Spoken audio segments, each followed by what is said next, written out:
Since Adam and Eve, peace be upon them, relationships have always been a catalyst for building our faith. So the real question is, are you being held back?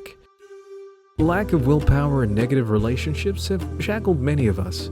It cannot be emphasized how much our friends, family, and community can limit our horizons and prevent us uncovering our God-given potential. And so when we say Islam is a healing, are we learning Islam within a family context? Whether you plan to get married or are on the verge of divorce or want to level up your goals as a couple, the family program can be the turning point for everlasting relationships. Learn and cultivate thankfulness and forbearance mindsets to become a positive influence to yourself and others. Eventually, you will build a growth mindset that will leave you never looking back as you venture forward to a new life. The Family Program. Learn, heal, grow. Assalamu alaikum wa rahmatullahi wa barakatuh. Welcome to the Project Barakah podcast. Tonight, and this is a crazy hour, one of the things that we discuss just in our kind of internal environment as an organization within the Quran Institute and others is health. Longevity in the dawah. If you're serious about the dawah, you'd be someone who is very careful with the means, isn't it? When we look at principles like ma la yatimul wajib illa bihi fahuwa wajib, whatever leads to a wajib is wajib. One of the things that we neglect is actually a physically able body. And what we do is we sort of just run down the body and then say we can't worship Allah subhanahu wa ta'ala optimally. And that's not how it works. Because Allah subhanahu wa ta'ala is going to measure on us on our capability. Yeah, of course, you have a predisposition to certain illnesses, and we've all got some sort of genetic code somewhere that's going to kick in at some point and make us die, right? However, I think it's important to take responsibility. And I would say, and I think you brothers will agree, because I know we've spoken about this various moments off and on, right? We have spoken about this so many times how, I'm sorry, but our community... You know, I want to share something here. Maybe not the ideal time to mention it, but I'll mention it. I saw a TikTok video, right? And there's this very large brother, very fat, right?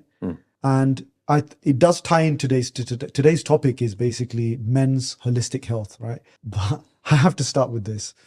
And there's this guy who literally shakes his belly to a tune. Yeah, I know you're talking about, right? yeah. He shakes his belly. And I feel like that's about right. That sums up where we are today, that we have no shame. Imagine Umar ibn al-Khattab saw that. When someone said, this is ni'mah, you see, he said, no, this is la'na. When he poked that man's belly and he said, what is this? He said, blessing. He said, no, that's a curse.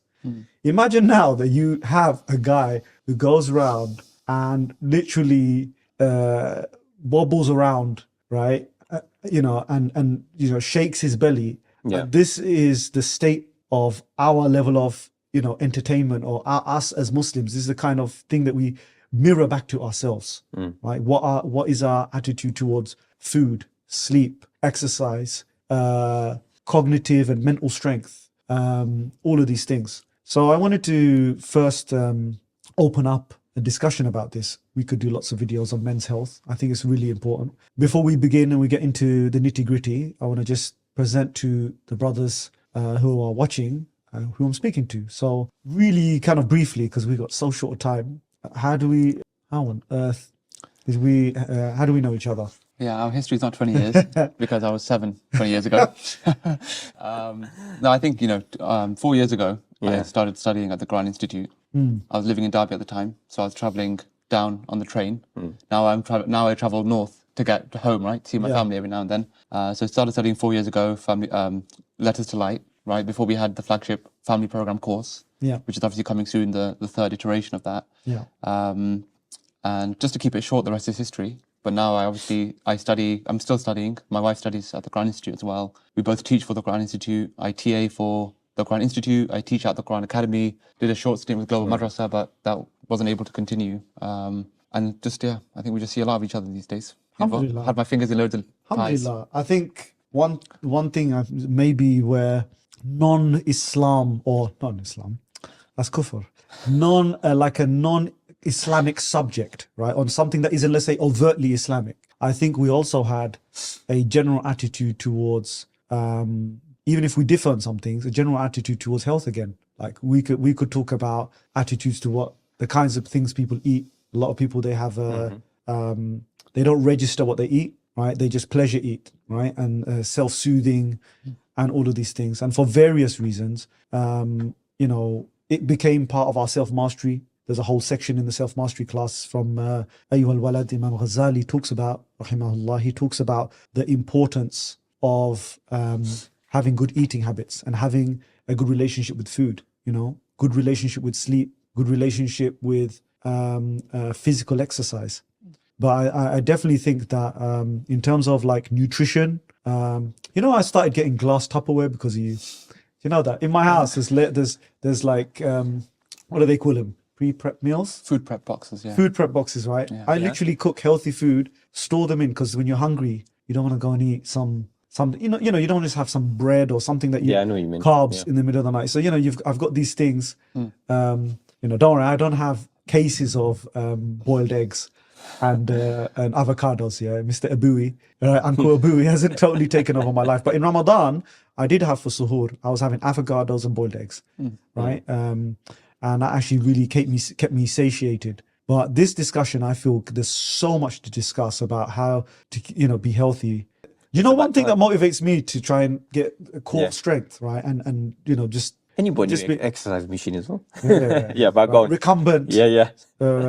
Cycling machine. Yeah, I sit there playing computer games for 3 hours while I'm burning 400 calories. It's all right. It's all right. There's better ways to. But for myself, I like something that's a little bit laid back. But I think with our health side of things, I found that in our team we've discussed it here and there. Like most of the time, even if it's after class, we'll discuss what you're eating, isn't it? What kind of thing? I think it's interesting to put that on the map. That as Muslims, Allah subhanahu wa ta'ala says, فَلْيَنْظُرِ الْإِنسَانُ إِلَىٰ طَعَامِهِ. Let man look and consider his food. I don't think a lot of people have even processed how processed their food is. They've shoved it in them, and then it's eat, then read ingredients. Yeah. And I think there is a problem with that, and I think also, I'm just throwing out stuff. I haven't quite, prepared this bit. It's just in my mind is, Allah subhanahu wa ta'ala doesn't actually tell us to eat kulu washrabu wa la ta'thaw fil ardi mufsidin. When Allah subhanahu wa ta'ala says, don't, eat and drink, but don't cause like corruption and wastefulness and all of these things on the earth. One thing I found is that Allah subhanahu wa ta'ala wants us and guides us to eating halalun tayyib. Now, halal is just eating halal. So you can, eating fried chicken, then put in batter, and then covered in chocolate, God knows what, right? These days I've seen on on TikTok now I see that they are getting donuts and then putting burgers in, and then this brother, he's like, right, champions, right? And what I found is they're mixing up the dessert with the lunch, with the dinner and the breakfast. Everything seems to be, we're so instant gratification that because we're so, what's the word? Such gluttons, right? Impatient. That we have to have the dessert inside. When someone says to me, "Oh, it sounds so delicious to have a donut with the smash burger inside," I'll be like, "Yeah, I think I'll just have the smash burger. I'll have the donut after." Yeah. Why not? Why not? Delayed gratification. Wait many minutes and just eat the donut after. Why do you have to combine a donut? Literally, they've got Krispy Kremes. I don't know if you'd dig that, and they've put a smash burger. I think I would. But you know what I mean? Just separate it. Just separate it. This is one of those things that we don't do. We don't consider. So halal and tayyib doesn't actually mean eat fried chicken every day and say it's halal. Yeah. Halal and tayyib doesn't just mean that it's permissible. It's the good, pure things. Tayyib means good and pure. Yeah. Even so being good is another different matter altogether. It's about whether that thing is healthy. Whether that, by the way, whether that food was even bought with halal money. You use haram money to buy halal food. This is the kind of situation, but that's another topic for financial literacy. But for our discussion, there's a really nice hadith. There's several, some come to mind. One of them is the Prophet ﷺ says, "Ni'matan maghbunun fihima kathirun minan nas." He says, two blessings, ni'matan maghbuhun fihima. So he says that two blessings are kathirun minan nas, the people are often deceived by the loss, deceived into losing these two, conned into losing these two blessings. As-sihha wal faragh, right? So what is this maghbunun fihima? Maghbunun fihima is your And this thing that you're deceived into losing before realizing, you could see that there's a whole marketing machine geared behind making us make poor decisions about food. Do you see? I see that every day. There's, especially that and we could discuss people talking about your whether you're a your body types, then people talking about what affects your glycemic index. Then there's people who are talking about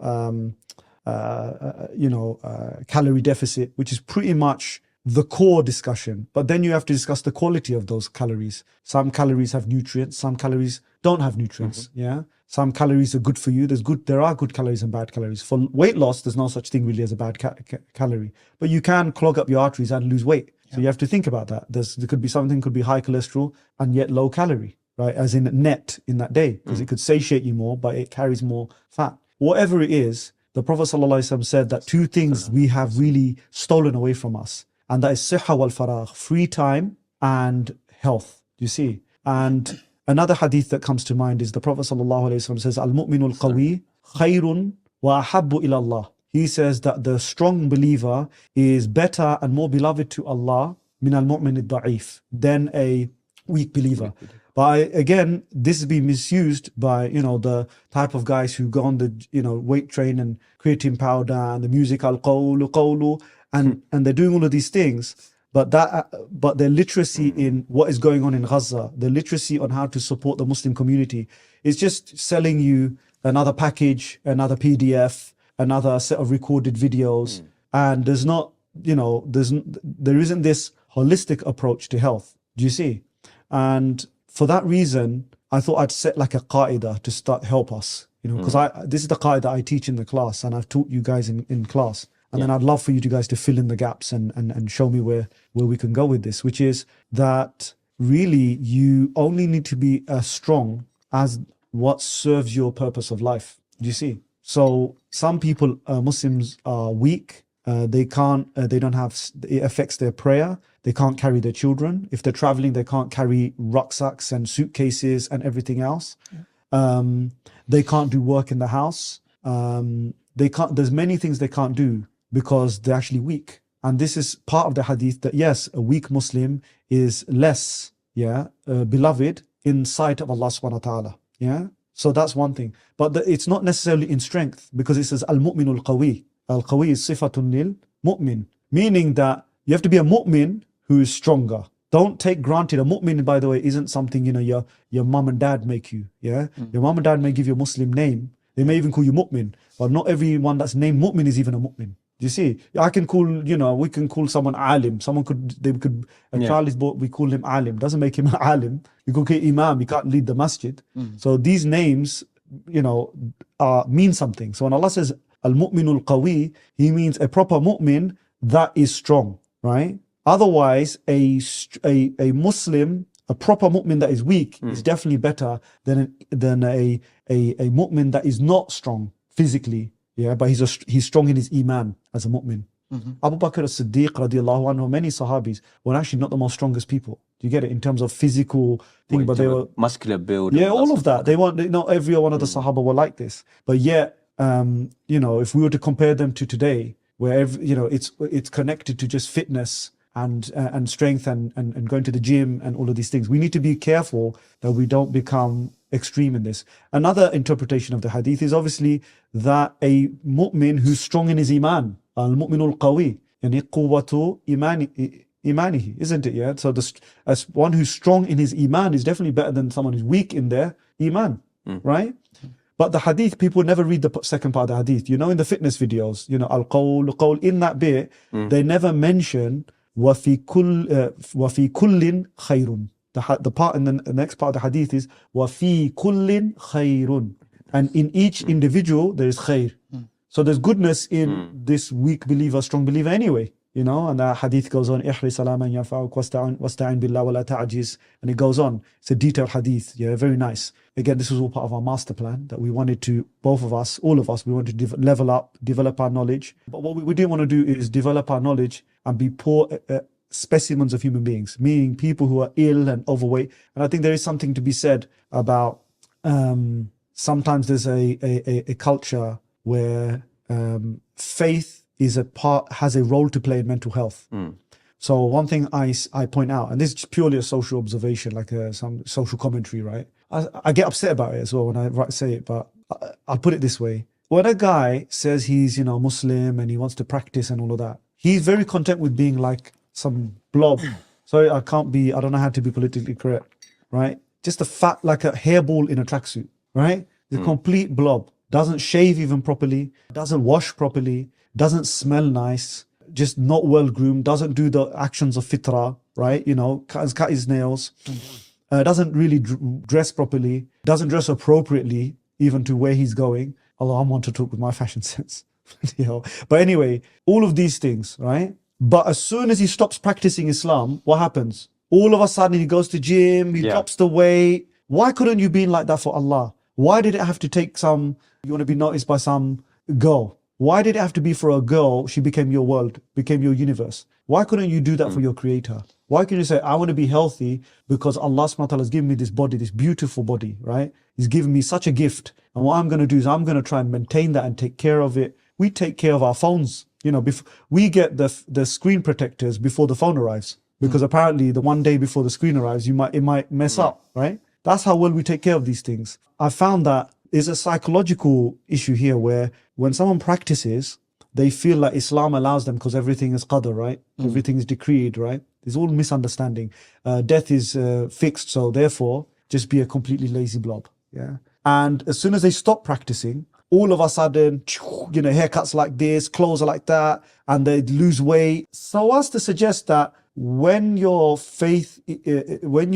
low in faith, that's when your physical body has rights. And when you're high in faith, apparently your body is a dustbin. This deen and dunya split is affecting our physical bodies. Do you get it? Is it affecting our health even? Right? This deen and dunya split. Because people have awful habits during Ramadan. Our community, man, those mangoes and cream and clotted cream. Clot your heart, clotted cream and this, that, all of these things. Do you think that there's something there that for some reason when someone feels they're losing their faith, for some reason they want to take care of their body more and their dunya more and their career more? It doesn't have to be your health. It could be things that are precursors to health. Isn't a salary a precursor to health?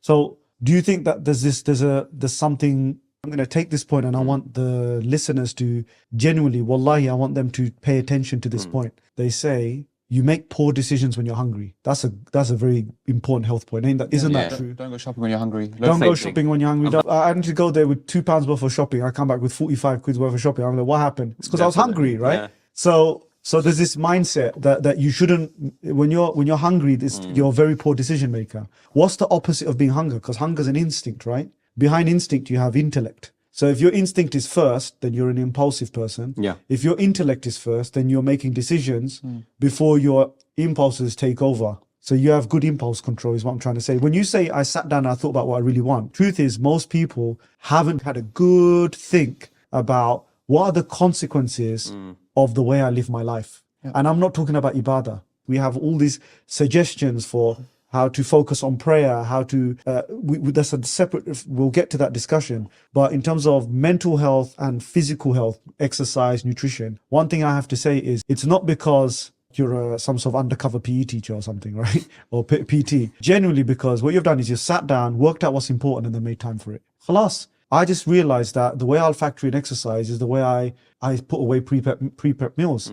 If I leave it to chance, I'm probably going to make a bad decision. But if I book football, I don't think I'd miss it because I've told people I'm going to be there, right? So there is something where if you plan and we want to book certain times and so on, and when you've paid for it, this is what people don't understand. I can tell you purely from Islamic studies perspective. When people say, Islam, everything should be free, I say, mate, you need to pay just so you commit to the blooming learning. For you to learn, you need to pay because it's only your stinginess that will drive you to turn up to every single lesson as a minimum. On your peak day, when your iman is really high, you feel like, I'm going to the heavens, right? That's fine. Good, you feel like that. But the days you don't really feel like that, you just think, well, I did pay all that money for it. I should do it, right? Which is most days. I remember Sheikh Akram used to always say in class to us, he used to say, force yourself. And I used to find that sentence really interesting. you know, and I don't think I'm being overly philosophical about this. When he says force yourself, the assumption is, and I remember doing this in Tafsir of Surah Al-Kahf, Sheikh Sha'rawi's tafsir on a certain bit, where he says, وَدَخَلَ جَنَّتَهُ وَهُوَ وَدَخَلَ جَنَّتَهُ. Yeah, Hamza, what is it? وَدَخَلَ جَنَّتَهُ وَهُوَ ظَالِمٌ لِنَفْسِهِ. وَدَخَلَ جَنَّتَهُ وَهُوَ ظَالِمٌ لِنَفْسِهِ. He entered his garden, his fiefdom, while he was oppressing himself. I said, how can you oppress yourself? That sounds like two people. Zalim, and he's a zalim. If it's li nafsi, he's madloom. How you become zalim and madloom at the same time? And I think, how can you be an oppressor to yourself? And then you realize actually, you know, bad habits, sins, bad diet, all of these things makes you a zalim over yourself. وَدَخَلَ جَنَّتَهُ وَهُوَ ظَالِمٌ لِنَفْسِهِ. And so when Sheikh Akram used to say, force yourself, it's like, here's yourself. Who's the other guy? Who's the guy doing the forcing? So you realize you do actually have two competing elements inside yourself. You have two competing elements within one. You have a kind of a duality to who you are. Like, for example, when you achieve something, you are happy with yourself. You think, who's being happy with who?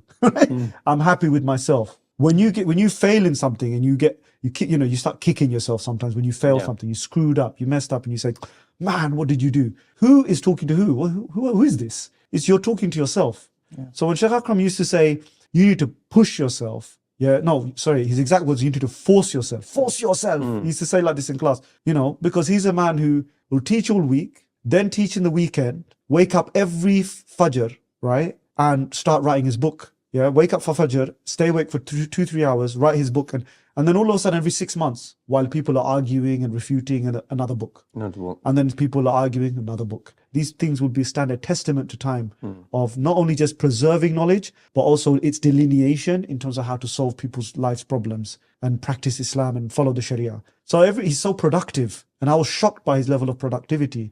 But one thing I found with yourself is that you actually have a high productivity rate. And one of the reasons for that is because you haven't done some deep philosophical dive into, all you've done is decided what's important, factor all of those things, and then you tend to not have time for the things that hurt you after that.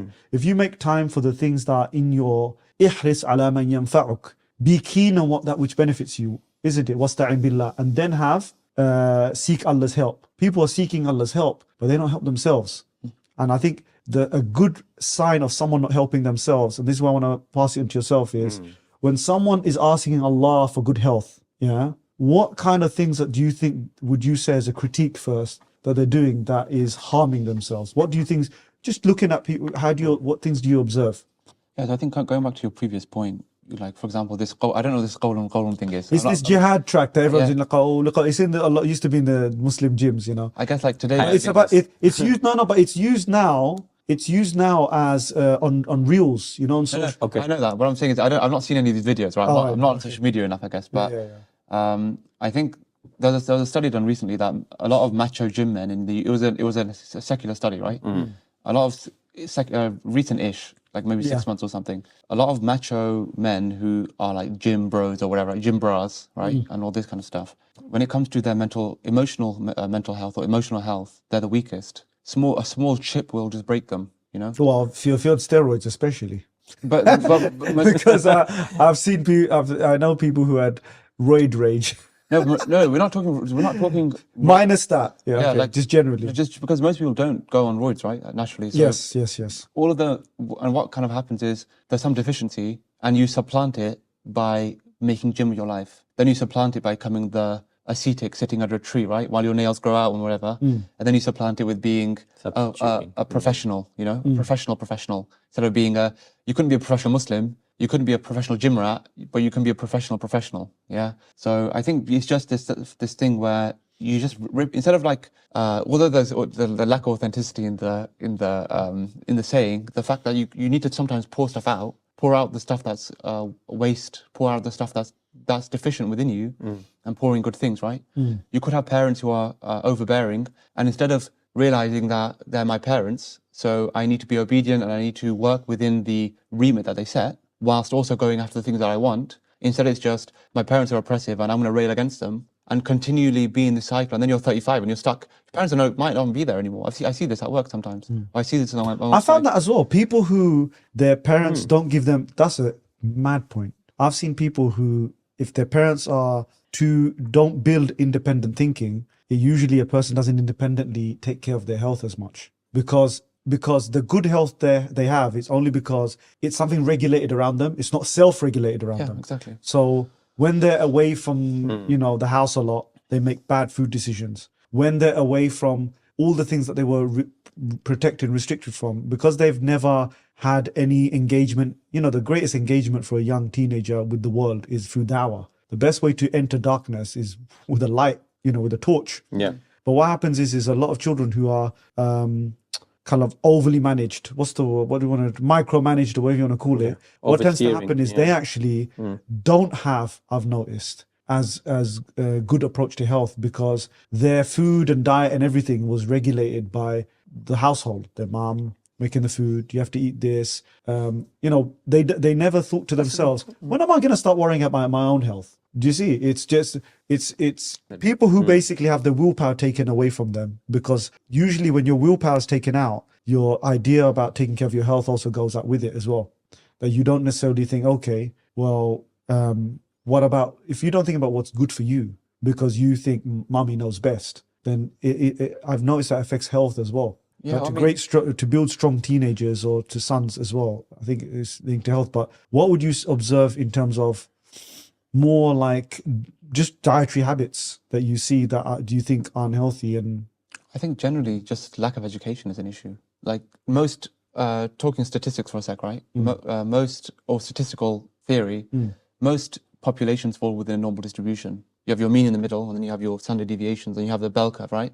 On the one hand, you'll have people, it's like compound ignorance on one end, right? You think you know what's healthy, and that's the kind of route you go down, or you don't really have a focus on it at all. And a lot of people don't ever think about what's healthy, what's important. And then you reach a point where your health it's too late for you to even consider your health now.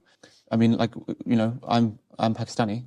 Two Bangladeshi guys sat next to me, right? Our diets. Forget without, like, before we get to our diets, our genetic dispositions, or certain things, the way that they interact with our genetics, because we came from countries, let's say 50 years ago, there were no processed foods. So whilst canneries were being built and foods become more and more processed, we didn't, let's say through natural selection or whatever you want to call it, right? Not evolution, obviously. Our stomachs didn't develop on unprocessed food for the last 150 years, 200 years, like they did through the Industrial Revolution here. You eat that type of food, it has worse impacts. Same that all medications are made and tested on who? In the UK and America, white people. That's where most medicines come from. It's not like a critical race theory observation. It's just a natural fact of the fact is you have a long history of creating medication, and the population is majority white people. So who are you going to test it on, right? And who's it going to be the best at working on those people as well? And we saw this with COVID, right? The people in this community, let's say, were not the most receptive to certain treatments because they weren't made for you people, unfortunately, right? So I think it's that on either end of the curve, either you never think about it, or you think you know what's correct, and the result is that you get to a point where it's too late. And obviously the Prophet ﷺ, he said in a Sahih Hadith, اغتنم خمسة قبل خمس, right? Take care of five before five. Absolutely, right? absolutely. And the second one, the Prophet ﷺ said, صحتك قبل سقمك, right? Your health before your illness. And it's this thing that there should always be proactivity and forward thinking. But the problem is, same with this thing about like doing your 180 personality changes, reflection is required to realize something is wrong. Anything that, I mean, if you want to, for example, this point you made about you live in a certain household where there's oversteering, right? So everything's controlled for you. Then you get a bit of money and freedom. What do? You kind of go crazy, isn't it? Sometimes that going crazy never stops, and you're just kind of stuck in this thing about eating bad food. But also the food that's available, you have processed. The choices are even bad. You have processed, super processed, ultra processed, and there's this. They engineer supermarkets like this, right? The stuff all around the edges is all of this kind of stuff. You eat it, and it's full of sugar, or it's full of MSG and these kinds of things that get you hooked. Not to say MSG is bad, not to be too general. Do you know the other day? Remember because of the Project Barakah Champions Appreciation Day, Awards Day, right? Yeah. And we ordered this beautiful, one of the biryani. 20 years people have been buying from that place here, catering service that we buy biryanis from, right?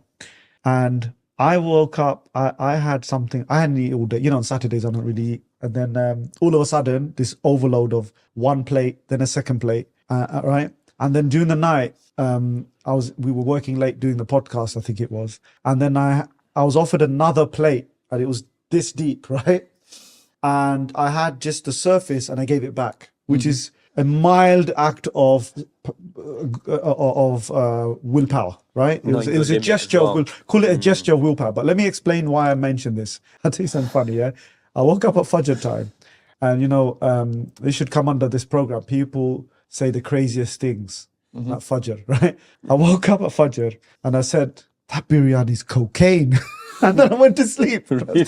Why did I say that? Because I made the most unfiltered statement, at the time. As in, this isn't right. Because if you're hungry, you eat, and then you feel full, you feel satiated, you feel comfortable, you feel energetic, you feel motivated. This, what is in this biryani, that the more you eat, the more you need to eat. There's something wrong with the food. I don't care who made it, however mildly processed, hyper processed, whatever. What is up with any food that when you eat it, it make you want to eat more and more and more? This is bad, man. And I was like, this is cocaine or something. This is like a drug, because I felt that it wasn't doing its job. And if we appreciate what its job is meant to be, is I feel energetic, I feel like I want to move, I want to get stuff done, I feel comfortable, you feel a bit warm. When you feel a bit too hungry, maybe even your body temperature, you feel a little bit chilly, you feel a bit, so you feel warm inside, you've eaten, my God, you have too much. Then the third plate, and I was thinking, this is wrong. And I ate off the top, and then I gave it back to my wife and said, I can't do this, right? But what I'm trying to say is there's something about a food that it's having the opposite effect of food. That's what you're saying about hyper-processed food. That there's food that's making you want to eat. The whole once you pop, you can't stop, The Pringles. Right? You're mentioning every brand here, yeah? Right?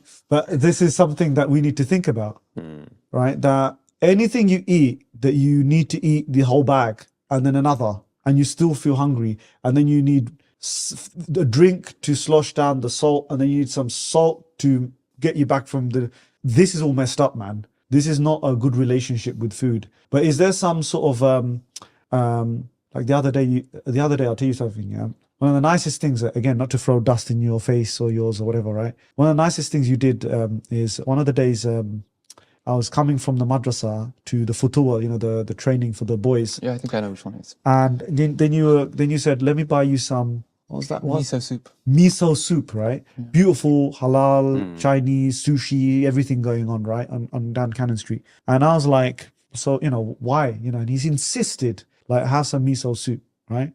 And it came to my mind that if I was with anybody else, that would have been a doner or some sort of doner kebab. You're going to mention the brand name. No, I'm Resist. Yeah? Right? Can't get me in trouble, right? Only the good shout outs, right? But what happened is he bought me some miso soup. I am 42 years old, right? I can't remember a single time. Maybe if I think about it, I'll probably come up with one or two if I thought about it. But right now, and I'm usually good at pulling out the facts and memories, can't think of one time anyone ever bought me some soup. We just don't have that culture. Do you get it? Let me buy you a chicken burger, right? The brother bought me some soup. And I think I'd just come off not being too well, or I wasn't right, I had energy levels, lack of sleep deprived, everything. And I sat there and they started training the boys and making them train and tiring them out and shouting at them and putting kettlebells on the back or whatever it was. And I was sitting through the glass drinking my miso soup and I was thinking, you know what? I just felt so good. There's some other stuff in it. What's that green stuff in it? Seaweed or something? Yeah. Wicked, man. I'm telling you. And I think just to satisfy the Bengali in me, he goes, "Oh, put a little sachet of chili sauce if you want it." Yeah? If you want to corrupt if you want to corrupt it, with your, with you want to your Banglify it, go ahead, but just try it before. Yeah. It was nice without the chili and all of that, and I drank it, and I was sipping it and just watching the kids train and that, and I thought, you know what, this is so nice, but it's not something. When the Prophet ﷺ says, al maru ala dini khalilihi, person is on the religion of their friend. One could easily argue that a person is on the diet of their friend as well. Yeah. When this brother, go eat, bruv, 2 a.m, go Mile End, have fried chicken at 2 a.m, then go, I'm so tired, I need to go home, go to sleep after that meal. Chicken, this sort of chatkara, chicken doner, wing, burger, this, that, fries and everything. And it's such a horrible kind of dietary it's such a horrible diet. No matter what you do, I don't care what lifestyle you have. You could be a bodybuilder. This is bad for you, man. And one of the only times someone actually went and bought me, a healthy soup or like a broth-like thing was Brother Ibrahim. And I was going to ask, like, what else you got cooking? Like, what else? Give us some advice on other soups and other things that we could try. I think it's like a Pandora's box. You said a few things earlier. I mean, Go for it anywhere you want.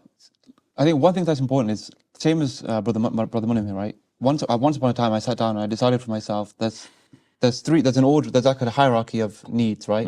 Yeah. Ibrahim's hierarchy of physical needs or whatever, right? Eating is at the top of the pyramid. It's the most important need. Then you have sleep. Then you have exercise. And I think both of my brothers here, you'll both agree with me, right? There's times when you can let go of sleep for a bit. Or, I mean, like personally, my kind of like calculus is I can stop exercising and I can incorporate, like I can drop the gym and I can incorporate certain practices within my day that are going to keep my heart pumping a little bit when I need to make it pump a little bit. If I need to get a little sweat on, I can get sweat on. Like playing tag in the mosque today. Finish madrasa, waiting for one of the parents to come. Or like 3 parents, 7 kids. I played tag against 1v7. I found you don't need an occasion to break a sweat. You just start wrestling some kid. Exactly. I kind of missed He the does fact it with that- your kids. Yeah, I kind of missed that. Like even the babies, for example, like playing with babies, it gets you a little bit active. It keeps you moving a little bit, right? So I'll drop the sah, the sahih type of exercise, weights and running for 5 miles that I used to do or whatever, right? And I drop that, and then the next thing is sleep. And sleep can go sometimes, and sometimes it needs to stay. But Ramadan, I mean, sleeping more like 3 hours a day on average, maybe half an hour nap every other day or something. Bro, but that's different. Yeah. But the thing that underpins everything else, I mean, it's the top of the pyramid. It's also the peg of the mountain, right? What you put inside your body is what has an impact on most other things. And overeating is a dangerous thing. What type of food you eat and the composition of the food and there's instant gratification, but there's also this thing that, like we live in a world today where it's about what's quick is what's good. If I can quickly process something, for example, like if I can get like a slice of meat and whack it with a slice of cheese and whack it in 2 pieces of bread, and then maybe I'll throw like some lettuce or something in there. I don't know, or like some gherkins or something. The guilt remover. The guilt remover, right? Yeah. It's kind of like a balancing act. So I think in terms of what's important, diet's probably the most important thing I would say. If you want to be able to move, like have a sustainable, how to be sustainable with things, you can drop sleep and exercise. I can agree with that. What I found is don't burn the candle at 3 ends, right? Yeah. So if you're burn it at one end. Sometimes in life you can have like a sleep. There are periods of time where I go for awful sleep patterns. Yeah. I'm gonna just be blunt about it. Alhamdulillah, I get stuff done. Yeah. I need to get stuff done. Yeah, right? you have to. I need 10 hours uninterrupted. And if that means I go to sleep at Fajr and I start at a certain time because, kids, and I don't like doing that thing. I don't like sometimes, turn around to the kids and say, look, I'm working. I can't think. I don't like doing that.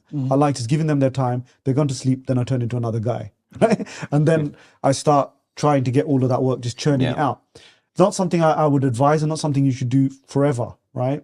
My son just said to me today, he goes, Abi, you are half nocturnal. That's what he said to me. He said, you're half nocturnal. Yeah. But one thing I won't do is I won't eat bad food and not sleep and not, and don't exercise. That's an awful combination. So at least I'll keep I'm trying to keep about 12,500 steps a day, averaging out. Not just one super day if it's a super day, I'll have something like 25,000 steps. That's not thingy, but averaging out is important. And I want to increase that. I'm trying to increase that to 15 to if not more. I'm finding ways to do that. Then additionally, there's exercise as well, right? That's not, I just walk, right? Walking there's something that to get you up. So there's also additionally, there's exercise as well, right?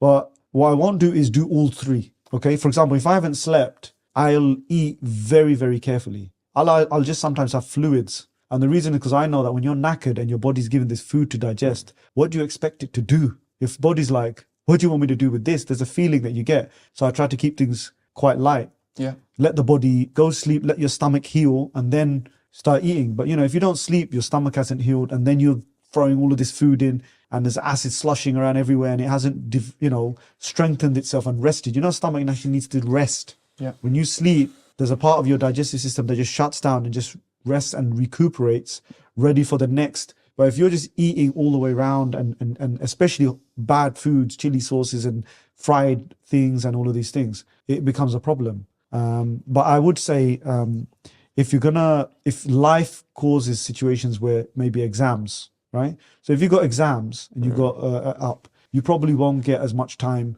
for the things you want to do. Maybe not as much time for exercise. Maybe not, but don't do everything wrong, because if you do everything wrong, by the time that exam finishes, you'll probably be quite unfit in a way where it's a steeper hill to climb. Do you see what I'm saying? Does it have to be something mental health related? One of the things I find is, and this has scientific backing anyway, but it's kind of obvious. Like some people, they may be going through these difficulties. When's the last time you were out and about? When's the last time you went for a walk? Well, it can get crazy claustrophobic if you're sitting in your house all day and little noises, devices, everything's just bzzz in your house, and you're just stuck in this zone. You can't get out of your head.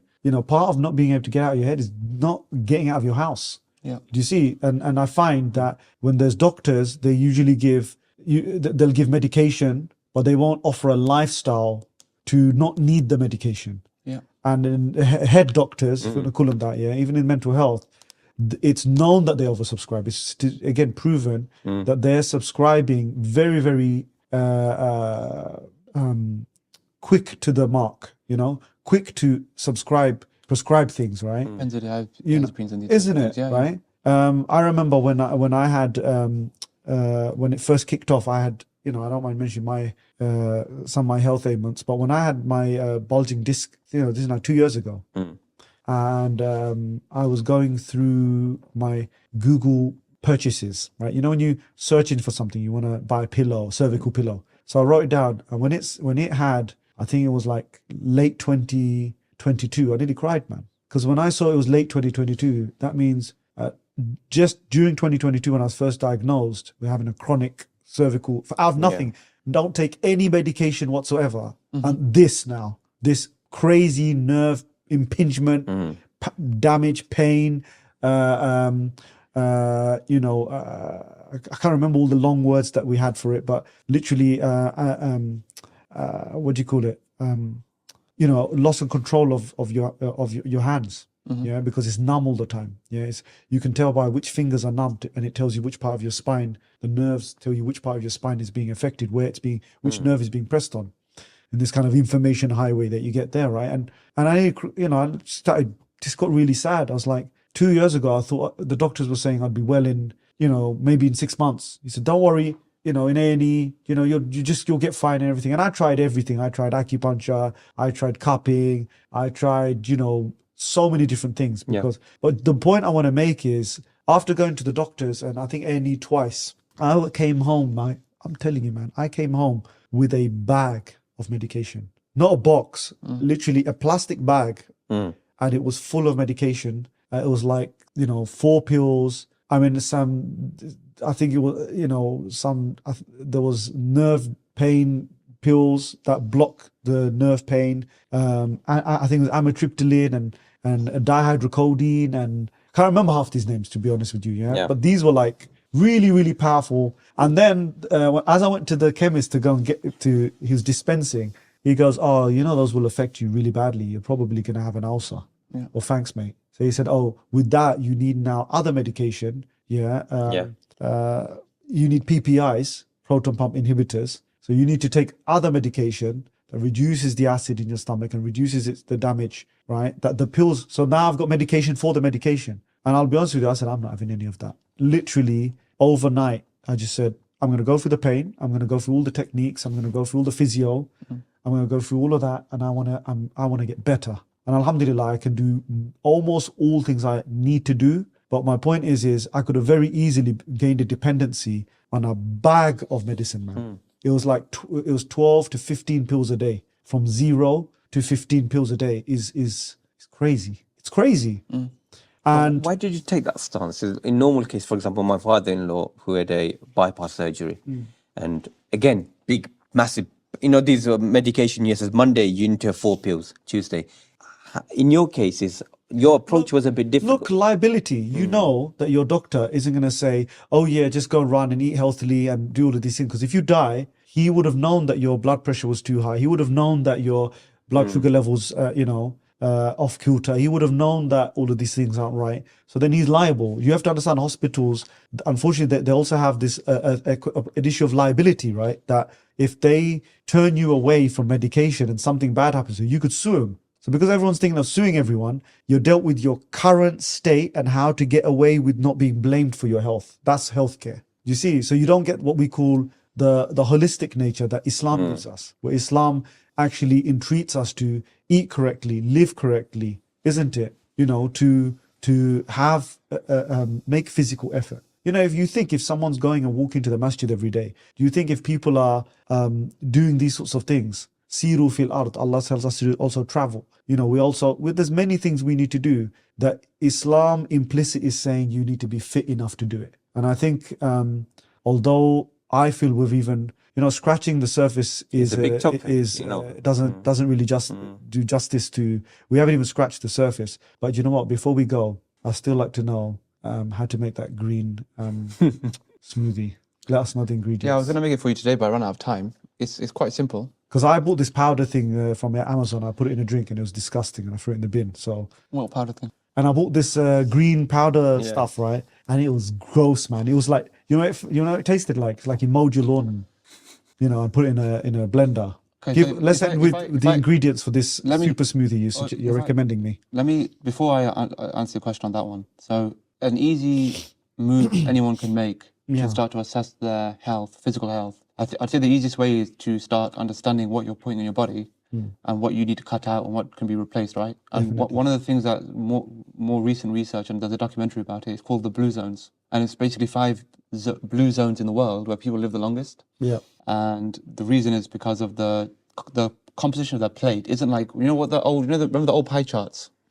They were, back when I was a kid, they were still around, something like you have to have 40% carbs, 30% protein, blah, blah, right? Basically, but it was obviously, that's macronutrients. And underneath macronutrients, you have micronutrients. So if I was just throw out a random question very quickly, you have omega fatty acids, right? Yeah. 3, 6, and 9. Are they all good for you? God only knows. God only knows. The chances are you'll eat enough, so much fish to not miss out on them. They may be made out of half plastic. Well, that obviously, you can't get mercury poisoning, let's say, right? That's a potential issue out there. But for example, Turn into a thermometer. There's a specific ratio of omega-3 and 6 you need to have to not be creating too much inflammation, because you can't create omega-6 in your body, but you need it.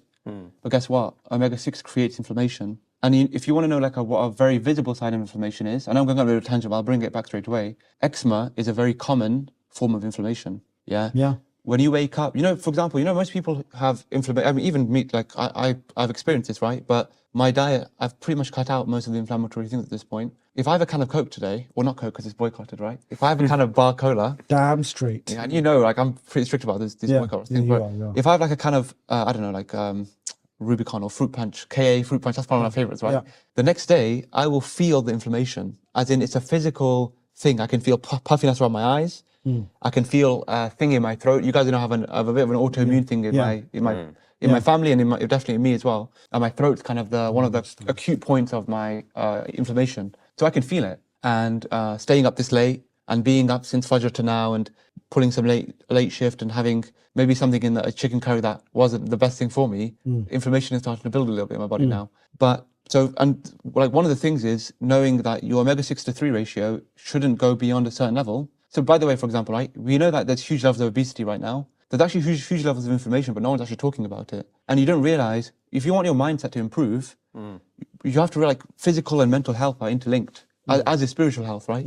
One of you could say these are 3 pillars that are the foundation of your will, your daily willpower, life, your productivity. Mindset, productivity. How much willpower you have is going to be impacted by how bad the stuff you put in your body is having an impact now on your... It's all interrelated. It's a really interesting quote, right? My sister was reading Muqaddimah by Ibn Khaldun many years ago. And it's really interesting, the way he worded it, I can't tell you verbatim, right? But he's talking about how when you put excess food in your body, it produces excess processes in your body, and then it makes you slow. And the scholars used to say, I've fed my belly in excess, so what I'm going to do now, I'm put it to work, isn't it? Then you work off all of that food. But that's not what we do. So this omega-3, 6 thing was just a quick case study in the fact that, whoever's listening, you ask yourself, do you know about omega-3, 6 ratios? Because they're about 5-6 times more than what they should be. Well, but pulling it all back, If you want to know something easy, just do some research on blue zones. Look at the composition of their plates. They're about 50% I'll do veg. that after this, yeah. 50, like Sardinia, for example, is probably the closest type of food that we're eating in the UK to Sardinia in Italy. It's about 50% raw vegetables and then some cooked food and some fermented product. So like sauerkraut or, like kimchi is a Korean one, right? Sauerkraut's like a Polish one. And that's fermented. It's good for your gut microbiome.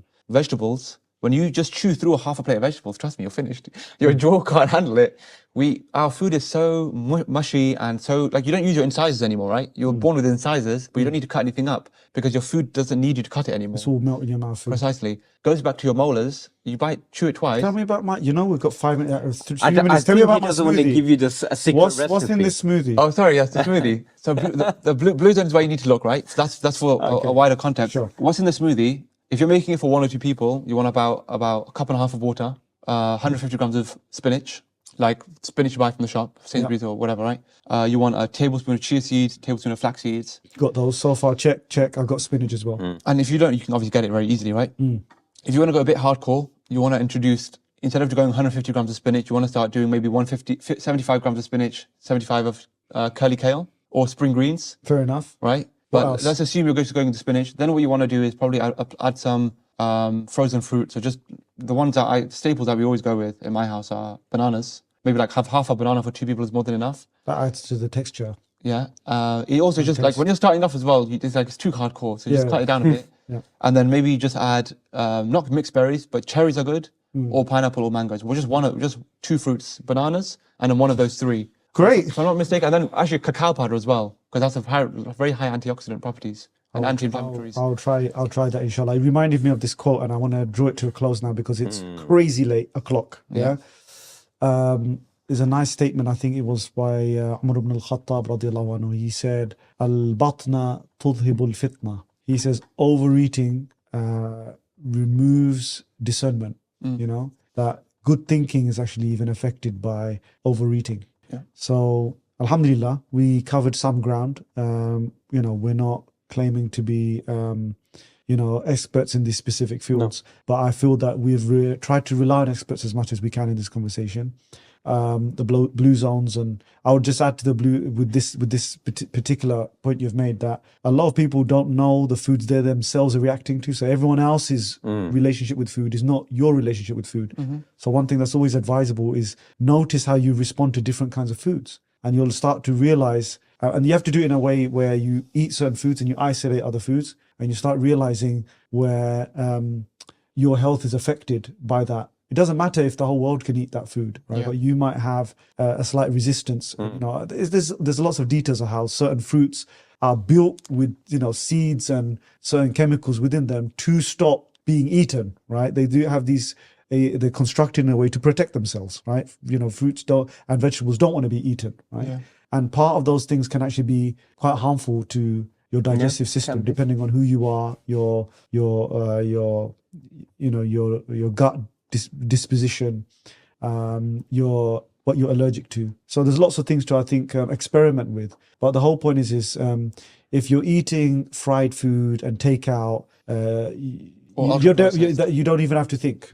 Yeah, if it has more than 10 ingredients. You already need to just leave those things. And I feel that we should all consider. I have this thing where I'm trying to stay as fit and strong as possible until I feel that the da'wah can be continued by another generation. You see, so if someone says to me, "You should sleep more," I'm always like, "I'll sleep more when you sleep less," right? If we can see the work spreading to the point where many aspects of the needs of the community are met through all our grassroots projects, such that I can rest, then doesn't mean I'll get fat and and sit around, but it just means that I'm under a lot of pressure to make sure that I'm well enough to continue. And I think eat well, sleep well, and think properly is how we'll end this, inshallah. And you know what? This is exactly how you see it. It is a recorded chat. Could have had this over there, or we could have done it on this table with this mic. Yeah, So many a time I've lamented some of our eating habits, and then we've made some changes, right? yeah, So this is yeah. just that. This is it. You've been quite restrained, in terms of what you could have said. Right? But what I want to say is we should make that a serious factor in how we trust in Allah. Tawakkul in Allah means tying the rope, and in this case that rope is taking care of your own body and mind. Let's leave it at that. Jazakumullahu khair. Subhanakallahumma wa bihamdik wa nashhadu an la ilaha illa ant wa nastaghfiruka wa natubu ilayk. Assalamu alaikum wa rahmatullahi wa barakatuh. Since Adam and Eve, peace be upon them, relationships have always been a catalyst for building our faith. So the real question is, are you being held back? Lack of willpower and negative relationships have shackled many of us. It cannot be emphasized how much our friends, family and community can limit our horizons, prevent us uncovering our God-given potential. And so when we say Islam is a healing, are we learning Islam within a family context? Whether you plan to get married or on the verge of a divorce or want to level up your goals as a couple, the family program can be the turning point for everlasting relationships. Learn and cultivate thankfulness and forbearance mindsets to become a positive influence to yourself and others. Eventually, you will build a growth mindset that will leave you never looking back as you venture forward to a new life. The Family Program. Learn, heal, grow.